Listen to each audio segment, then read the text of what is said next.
اس کتاب کا اتارا جانا اللہ کی طرف سے ہے جو غالب ہے، حکمت والا ہے۔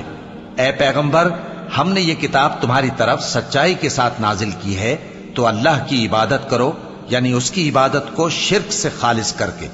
دیکھو، خالص عبادت اللہ ہی کے لیے زیبا ہے، اور جن لوگوں نے اس کے سوا اور دوست بنائے ہیں وہ کہتے ہیں کہ ہم ان کو اس لیے پوجتے ہیں کہ وہ ہم کو اللہ کا مقرب بنا دیں۔ تو جن باتوں میں یہ اختلاف کرتے ہیں اللہ ان میں ان کا فیصلہ کر دے گا۔ بے شک اللہ اس شخص کو جو جھوٹا ناشکرا ہے ہدایت نہیں دیتا۔ اگر اللہ کسی کو اپنا بیٹا بنانا چاہتا تو اپنی مخلوق میں سے جس کو چاہتا منتخب کر لیتا۔